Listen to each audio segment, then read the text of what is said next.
காய் ஃப்ரெண்ட்ஸ், நாங்கள் இன்றைக்கி என்ன செய்ய போகிறோம்னா கச்சானில் வறுவி செய்ய போகிறோம். அதை செய்கிறதுக்காக நான் 200 கிராம் கச்சான், அதாவது பச்சை கச்சான் எடுத்து அதை நல்லா வறுக்கிறேன். நல்லா கருகும் அளவுக்கு வறுக்கக்கூடாது, பொன்னிறமாக வறுத்தெடுக்கணும். ஒரு 5 நிமிஷம் வறுத்தா ஓகே, அது பொன்னிறமாக வந்துடும். பாருங்கள், இந்த அளவுக்கு ஓகே வறுவட்டுட்டுது.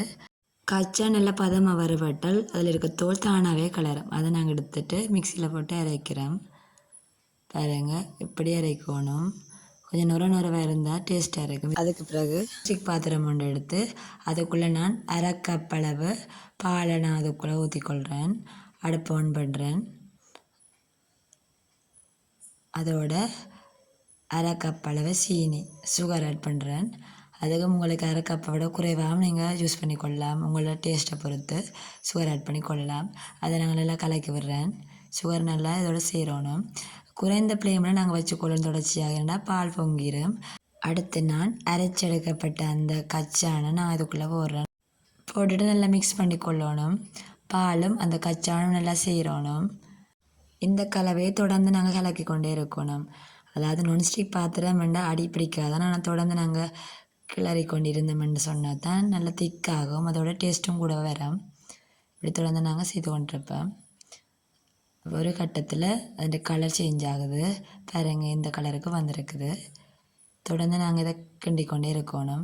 10 நிமிஷத்துக்குள்ளே வேகமாக திக்காகுது.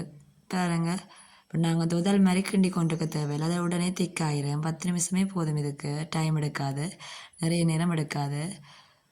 நாங்கள் பாலை குறைவாக விட்டோம்னு சொன்னால் ஓகே. நாங்கள் கச்சானை வறுத்து தானே எடுத்தனாங்க, அதனால் நாங்கள் தொடர்ந்து நீண்ட நேரம் எடுக்க தேவையில்லை. பாருங்கள், நல்லா திக்காயிட்டுது. தொடர்ந்து ஒரு 5 நிமிஷம் நாங்கள் மிளதியமாக கிண்டி கொண்டு இருந்தால் அதோட சுவை இன்னும் கூடும். பாருங்கள், இந்த பாத்திரத்தில் ஒட்டாமல் இருக்குது.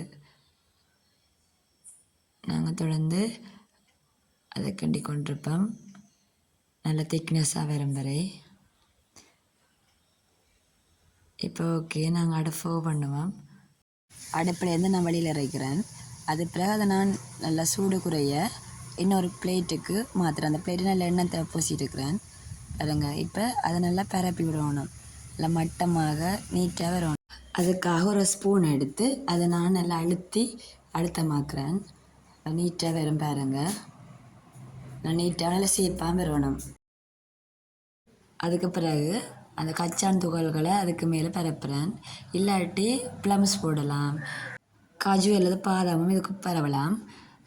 இதை நான் இப்போ பீஸ் துண்டுகளாக வெட்டி எடுத்துக்கொள்கிறேன். பாருங்கள், வெட்டும்போது நல்லா ஒட்டும் தன்மையாக இருக்குது. இப்படி உருண்டைகளாகவும் உருட்டியும் கொள்ளலாம். இந்த வீடியோ யூஸ்ஃபுல்லாக இருந்தால் லைக் பண்ணுங்கள், மறக்காமல் சப்ஸ்கிரைப் பண்ணி விடுங்க, இந்த சேனலுக்கு சப்போர்ட் பண்ணுங்கள். தேங்க்யூ ஃபார் வாட்சிங்.